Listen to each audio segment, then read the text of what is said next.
It's hard to believe, but this coming Wednesday, is Ash Wednesday, the start of the beautiful season of Lent.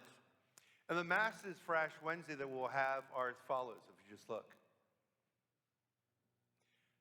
The Ash Wednesday 3 masses, we have Mass at 8 o'clock in the morning, 5 o'clock in the afternoon, and 7 o'clock in the evening. Now, what I just want to mention about Mass, we develop those Masses in a way that we will be distributing ashes shortly after the reading of the Gospel. So if you cannot stay on Wednesday for whatever Mass you attend, 8 o'clock, 5 o'clock, 7 o'clock in the evening, if you can't stay for the whole Mass, that's okay. If right after you receive your ashes, which would be about 20 minutes into the Mass itself, and you have to leave for school appointments, things like that in the morning, or go home and prepare supper for your family at 5 o'clock, or you have things going on evening at 7 o'clock, you're more than welcome to leave right after you receive your ashes on any one of those 3 Masses that you attend on Ash Wednesday. Now, if you can stay for the rest of the Mass, that's beautiful, that's perfect. But if you can't, don't feel bad, receive your ashes, and you're more than welcome to exit and then go about your Wednesday.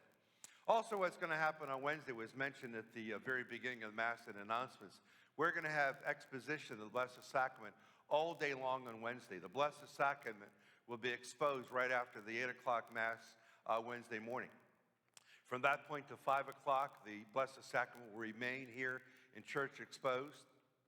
If during the course of the day on Wednesday you got a couple minutes where you can just drive into the church here and just spend some time in meditation in front of the Blessed Sacrament Wednesday, you're more than welcome to do that. Again, the amount of time you can spend here is up to you, 5 minutes, 2 minutes, or 30 minutes. Whatever you can spend in front of the Lord would be just great.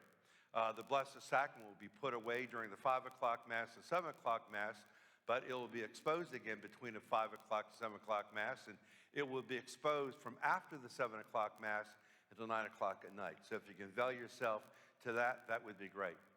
Now, between now and Wednesday, the question you should be asking yourself is, what should I do? What style of piety should I practice during the season of Lent? I want to feel good about myself when I get to Resurrection Sunday, so what should I do? Now, a lot of people like to give something up, and if that's what you like to do, that's just fine. A lot of people will say, and I've had a lot of people tell me this already, they're going to give up swearing. And they've told me they're going to give up swearing, usually after they swear right in front of me. I'm giving that up. But you might want to give that up or some other things, and that would be great. You might want to add something on and maybe say to yourself, I'm going to attend one of the morning Masses, or I'm just going to read a part of the Bible, which I usually don't do, but I will make that part of my Lenten piety. So I'll read a little section of the bulletin each day during the season of Lent. What you want to make sure is this, is that you travel through Lent. As you do that, and when you get to Resurrection Sunday, you want to be able to say to yourself, I feel like a better person. So make sure that whatever you do makes you a better person, and just maybe makes those around you better people. You know, negativity is contagious. And when you're negative, or you hear someone say something negative, that can just have an assertion in your heart that brings you down a little bit. As much as negativity is contagious, being positive is contagious as well. So when you're upbeat, you're positive, you're trying to do something good for someone else, and that is seen by others, and sometimes it's a challenge for those people that saw what you did. They might just say to themselves, I'm going to try the same thing. There's sometimes a great challenge to give to someone else that which you need for yourself. That's always a very difficult and challenging thing to do, but it sure does pay off. This little video brings clearly out the idea what I'm speaking about. This could be a great challenge in section of piety for yourself. The real kindness is when you are ready to give up something that you need yourself.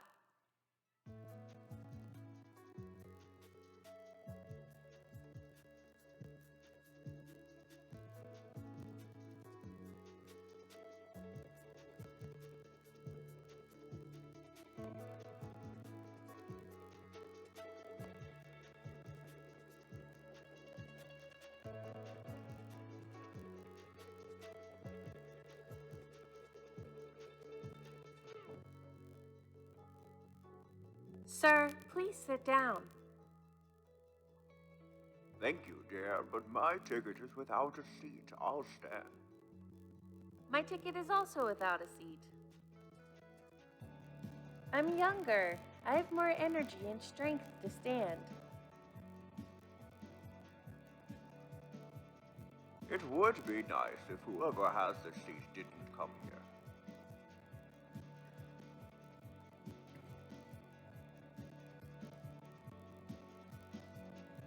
Dear, how much time is left to your stop?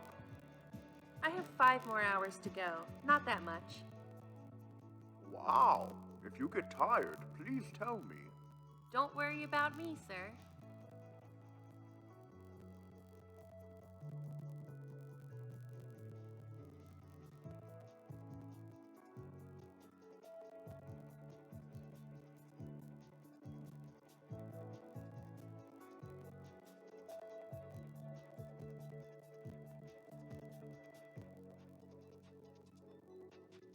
Your ticket, please. Your ticket, please. Your ticket, please.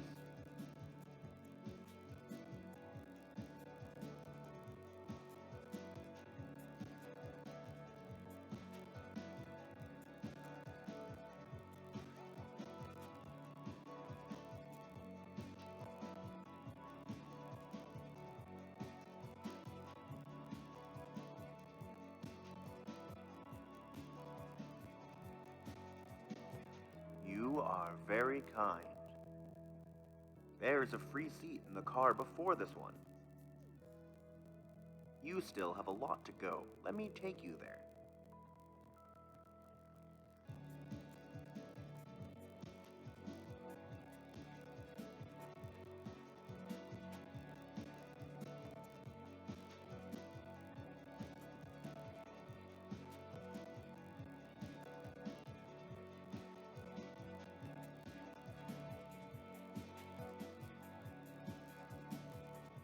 The real kindness is when you are ready to give up something that you need yourself.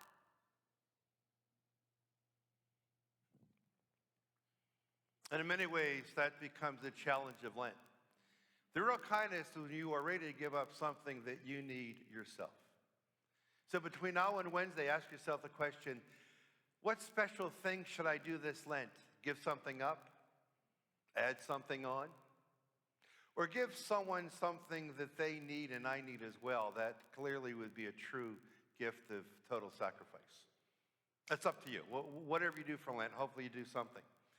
But you got to make sure that whatever you get up for Lent, whatever you do for Lent, if you do something for someone else that you yourself need, you want to make sure that when you get to Easter Sunday, you wake up Easter Sunday morning, not only enjoying the resurrection of Christ, but you want to say to yourself, as you look in the mirror and see yourself, you want to be able to say, I feel good about myself this year. I did a few things for people I never thought I would do. They were true sacrifices, but I did it.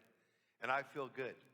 Not only do I feel good about myself, I believe that those around me, and although I didn't brag and I didn't say anything about anyone, what I did, but there were people who saw me do what I did for someone else, I think I might have made them a better person as well. Negativity is contagious, but being positive is contagious.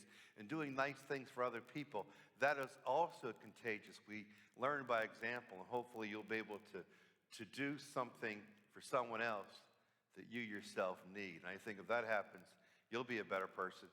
We'll have a better world.